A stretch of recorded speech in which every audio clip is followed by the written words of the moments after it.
kakati omukyala gwe mulabaawo mama wani bantu mmwe. Hey, wetwogera nno bannange kati mama wa Pretty Nicole naye abalese ku lujja tenaye temugwamu maanyi. Mama Pretty Nicole aba afunye naawe essaawa yonna ogenda kubeera nga munnange ofuna omukolo mange gwanagwo gagenze munenga gukwajja ku weekend awo naye nga tewali mulala okujjako mama wa Pretty Nicole kambalage ekyagenze maaso eyo ku mukolo anti nabagambe Bubeera Gomesi nange wembeera omukolo ogenda mulambalamba kati gulabe. The Union Media Hub ignites.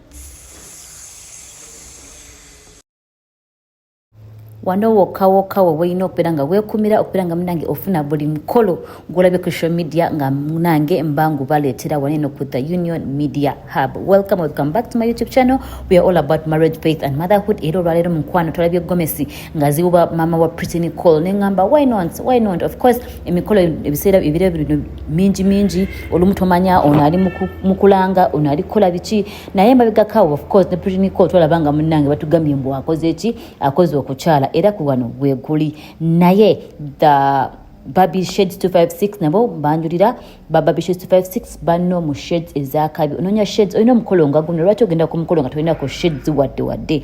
Baby Shades 256 bagamba nti wefunire shades ez'omulembe ku namba ezo basangibwa ku TikTok oba ku Instagram beera ngo bakubirako ebirengo baweereza ekifaananyi kya shades zoyagala oba kebeerako mu bifaananyi byabwe ogambe nenkubye bagenda kuba munaye bagikufunira oba nga bagikuweereza kuva delivery guy waabwe obeere nga nange naawe ogifuna obeere ng'olabika bulungi era ng'onyirira. Baby Shades 256 bagamba nti enhance your look balina frames z'amaaso nazo oba ozaagala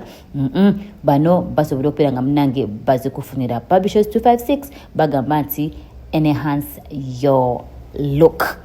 Munange sigenda kubalwisaayo mbatwala bulambalamba ku mukolo gwa mama Pretty Nicole era nga gwagenze kutya naye nga wemulaba omugole musanyufu nnyo wano siba bagamba bannange obufumbo abantu babwagala kati mulowooza mama wa Pretty Nicole ali mu myaka emeka alowooza ali mu myaka emeka ziwandike waawo olowooza ali mu myaka emeka Pretty Nicole obanga ali 18 lemise obanga ali ku 2 olowooza mama wa ali mu mmeka alinga mu 30 something obanga ne 40 bwati yazikola ki yazihitinga naye mukwano naye omukolo gubadde gumuwuuba ebiro binonge omukolo gumuwuuba enonere naye twogera mwana mwala mama wa Pretty Nicole yawoomye omuganda kasita omugamba agamba nti omuntu yawoomye manya nti omugole ye yanyumidde ddala mweno Gomesi eyo kale oyo gyosobola giwandika wansi awo naye nga yo first Gomesi gye yafulumiddemu ng'omukowe atuuse omukanga yomulaba muto sitoko mpya tayinaako nakamogo mujja kwogera mu comment section naye nga ye talina ku kamogo naye nga ye omusajja mboko mwana muto stoko mpya anti kakati kaba stock mpya omukoke yalabise nga azikola ki nga asira naye munange guno omukolo gwanjawulomu kubanga abaana bawala bakatumwa simanya basawo babuuza biki bakubye omuziki n'otegeera ddala nti bano family ya Pretty Nicole ekoze eki ebasazeeko mwana mulenzi oyo oba bagambye nti oyo mwana wa mama Pretty Nicole omulala mujja kubeera nga munkolektinga wansi naye nga gwo omukolo bana bawala bazinye tebana kyeberekezaayo kugamba ngalinga bagamba mamba bamututte amazina agali wale era mugenda bamulaba video ezirimuko ka sound katono ati mumanyi munange sitekamu sound kubanga copyright waneno ku YouTube ebakola ki etukuba copyright naye by the way nabagambyeko mbere nga musubscribinga bantu mmwe olubaawo nga mugamba njogera nnyo naye musubscribinge bannange video mugimpereka like ate nga ne notification bell temugyerabira oba oyagala kukunjeta kwalagana ku marriage, faith and motherhood waneno wetwakuguka abafumbo bonna abasanyufu mbaba mbaleetera ne tukola ne follow up abafumbo baffe bali ku ki naye nga mwana muwala Pretty Nicole alabisa bulungi nnyo ku mukolo gwa mama we era yo family mama yazala print y'abaana ne mulaba mama si wa juzi ne alabanga mchala alabika bulungi ka makeup bamukwe ka makeup kamutuddeko bulungi ne decoration mulaba mu background yeyo decoration tiyabadde mubi generally omukolo gwabadde average mukolo sije ne mukolo jogala byosobero gamba nti mukolo gwa serebu biki naye omukolo gumala bumazi sente zalabiseemuko like tebutwaswadde sigwe gwe mukolo gamba bane mama Pretty Nicole yatuswaziza omukolo yasinbya timbe biki omukolo gwabadde average class mukolo nti nawe oba osobola okukola ki okubeera ng'ogweyiwamu awo abaana babuuza bo nkugamba bazinye ne babulula okukola ki okumenya ekidaala naye ng'essanyu lyabadde ddungi nnyo sides eyo. Abantu mukwano njagala bajjukiza nti abantu emikolo bagyakikola ki bakyagiyingira ddala emikolo embaga zo bakyazikubira ddala. Kati tusuubire nti mama wa Pepe Nicole tujja batuli awo nga batugamba nti kuki asamba gawuni anti munnange obufumbo bwagalibwa mubeereyo nga mwebuzaabuza tetwagala bufumbo abasajja tetubaagala mubaagala just that muna bakufuna abasajja babakola ki babakubambe mbaga babakolera mikolo naye mama wa Pretty Nicole bwatyo ye bamujje ku lujja dozo luvubuka lulaba luto lugogovu lulenzi luto lwa American Heights.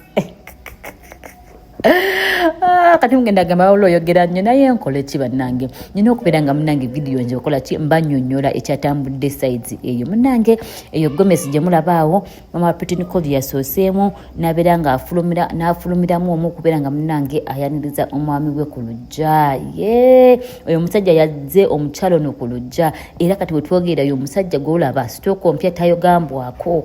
takola kitagambwa ko gomanyi emyaka gya mama Pretty Nicole okubeera nga afunye olulenzi bwe ruti kati mugenda beereyo nga mugeya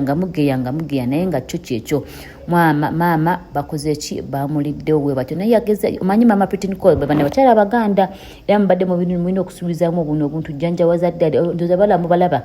abawala nabo babadde bamujubisa bulala mama weetooloole kola bwoti. So choino okumanya nti mama wa Pretty Nicole yo omukolo gwamunyumidde yanyumiddwa omukolo gwe anyumiddwa omukolo gwe naye nga bo ababuuza katumwa ne banange bino Katikkiro wabirabo Katikkiro agamba ki emikolo kale gyo Obuganda bakitusiza it's more of entertainment tuvudde ku nnono okitegeera kati bano bakatumwa kwegamba bagamba twagala vibe naye olumu tebinyuma kale too much of anything is always bad nabe mu comment section mujja bamungambo abantu labambu bakisuzisa wala bonna bakutte Gomesi bakutamye well it's mukolo gwawe naye nga well katika tumbatwaleko mu changing dress Gomesi mama Pretty Nicole yakyusizaamu yene Gomesi ya pink noza mumulaba mukyala ka face kali pretty mama wa Pretty Nicole mama mukyala mulungi naye tuvulaba n'abaana byazaala print so Gomesi ya pink yeyo nayo yamulabikiddeko bulungi yanyumye era yalabise nga she's well put together okitegeera yamukoze makeup mzuri sana ka background mukalaba ka decoration mzuri sana ka smile ka composure mzuri sana so mama wa Pretty Nicole nawe katugame mbuno kongra waneno ku the Union Media Hub tugame mnaye kongra webale kwiranga mnange wangulidde ki olulenzi genda mnange okuleki ofumbe ndoza ne Pretty Nicole alabye kati example nungi ni kati nawe bere yonga mnange tugwa mumanyi kuba myaka ki omusajjawo obo sobiro kwiranga mnange mukama amukuletera so byebyo generally byatambudde sides eyo mpozi kambalageko ne ku olugwe mama wa Pretty Nicole yayambadde mu kusala keke yambadde omushanana ne kubera nga gumutulako bulungi yalabise bulungi nako kangubayo waneno then bakambalage ibirara ibirabikiddeko ku mukolo sides eyo the Union Media Hub you're all about marriage faith and motherhood kyona kiba kitambudde ku social media nga kikwekena kuba ku bufumbo mbakireta with an aim of munango kwera nga mba inspiring obanga mbagaza obufumbo sides eyo kimbamba kola ki maletera abaselebu bamwe video mujimpereka like ate notification bell tojerabira awo nno wetuli naye nga n'omushanana gugwa wo maaso mulabe mama Pretty Nicole we yakoze ki we yanyumye musolo kungamba gwe kiki ekisinze okunyumira Gomesi yasoose eyokubiri oba omushanana nze Gomesi ya pink yasinze okunkolera naye naawe osobola okubeera nga tuwa opinion nzo awo mu comment section mbagala nnyo okubeera nga munange mutwe kumiddeko wadde olumu mugamba mukale ne wano ne waliwo mba ntereezaamu ekintu kino okulaba nga ffena tuba tukola ki tunyumira wano wonna. Thank you so much for watching. Do all the nice stuff and I'll see you in the next video. Kambaga menti bye bye for now. Mbagala nnyo era mbasimira dala.